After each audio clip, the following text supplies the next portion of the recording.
Ito ang Ilog Chico, ang aming mahaba at dakilang ilog. Dito nagmumula ang tubig para sa aming sakahan at mga alagang hayop. Gayon din ang tubig na lumilinis sa aming mga damit at pumupuno sa mga banga ng aming inumin. Ito ang ilog na kumalinga sa aming ninuno at lupain. Malapit sa ilog ang aming mga tahanan. Dito kami naglalaro at lumalangoy. Dito rin naglaro at lumangoy ang aming mga ninuno. Ilang taon lamang ang nakararaan, may ilang taong nagtangkang pigilin ang pagdaloy ng aming ilog. Sila ang mga tagaplano ng dam.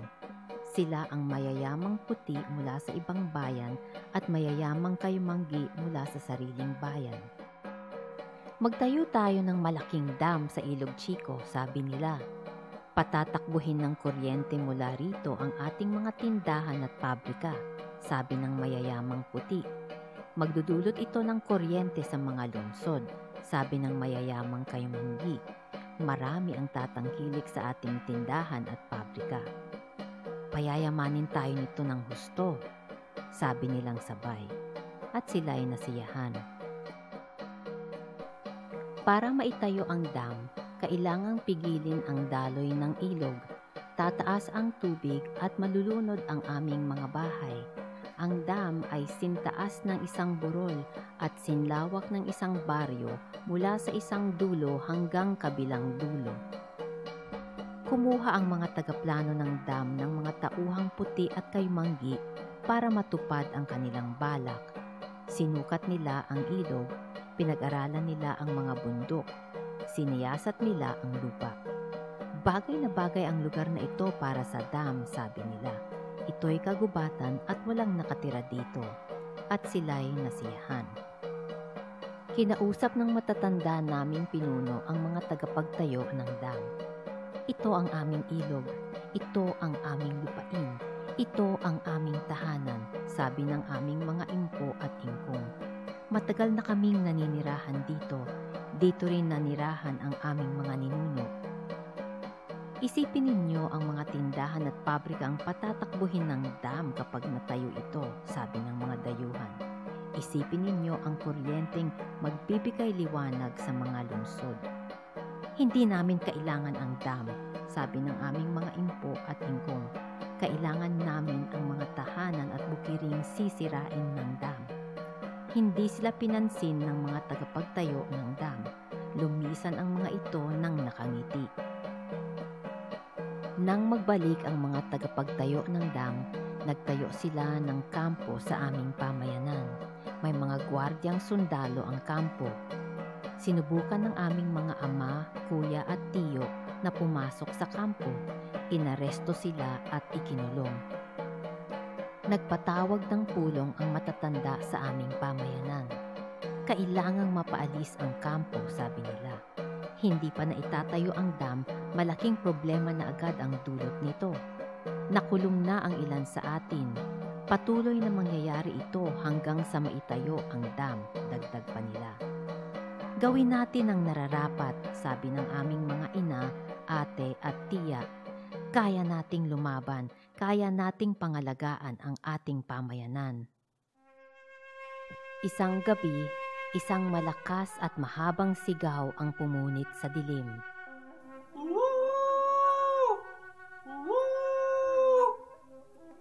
Iyon ang hudyat ng aming pagsalakay. Mabilis kaming tumakbo, kasama ang aming mga ina, ate at tiya, pati mga bata.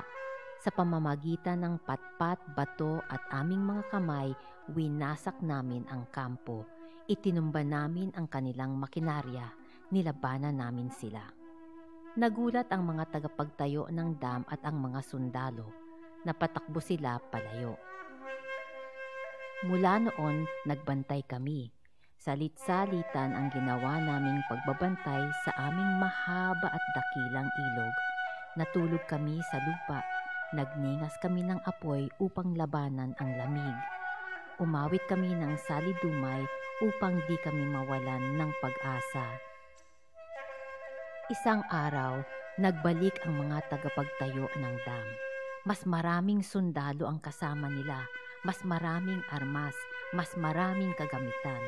Nagtayo sila ng panibagong kampo, desidido silang manatili roon.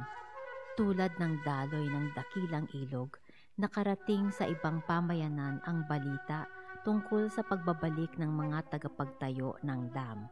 Nalaman din nila na mawawalan din sila ng tahanan at sakahan kapag naitayo ang dam.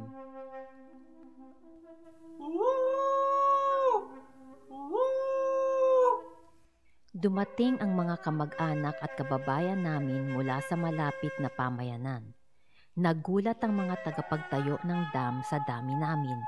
Wala silang nagawa nang muli naming sirain ang kampo. Dahil mas marami kami kaysa sa kanila, napilitan silang umalis.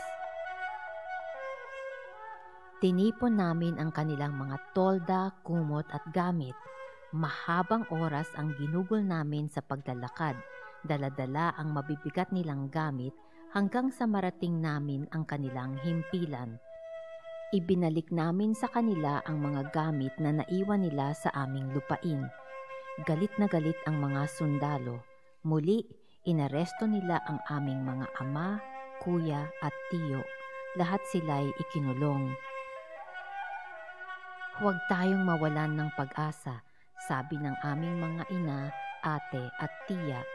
Hindi tayo aalis dito hanggang di sila nakakalaya. Muli, nagbantay kami.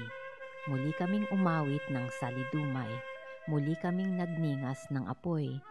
Nakiisa sa amin ang aming mga kababayan mula sa mga pamayanang malapit at malayo.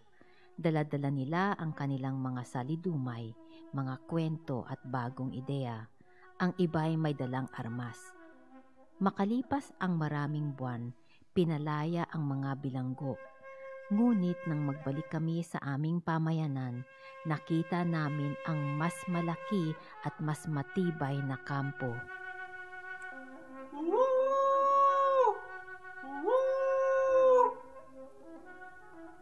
Muli, lumaban kami.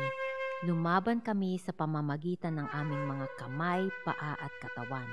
Gumamit kami ng bato at patpat. Ang iba'y humawak ng armas. Pero napakarami ng mga sundalo at tagapagtayo ng dam. Mas marami silang armas. Hindi namin sila kayang paalisin. Pigilan natin sila, sigaw namin.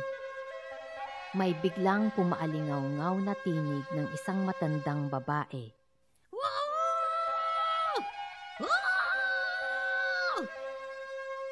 Saka siya naghubad.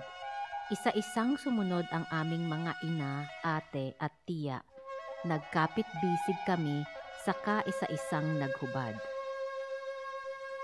Kami ang inyong mga ina, ate at tiya, sabi namin sa mga tagapagtayo ng dam at mga sundalo. Bakit ninyo ginagawa ito? Napahiya ang mga tagapagtayo ng dam at ang mga sundalo. Tumalili silang nakatakip ang mga kamay sa muka. Sa loob ng 15 taon, lumaban kami upang patuloy na dumaloy ang Ilog Chico. Sa tuwing babalik ang mga tagapagtayo ng dam, lumalaban kami. Sa ngayon, nakatayo pa rin ang aming mga tahanan. Nasa amin pa rin ang aming mga sakahan at kabundukan. At ang aming Ilog Chico, ang aming mahaba at dakilang ilog, ay patuloy na dumadaloy. Ito ang kwento ng aming pakikibaka upang ipagtanggol ang aming lupain.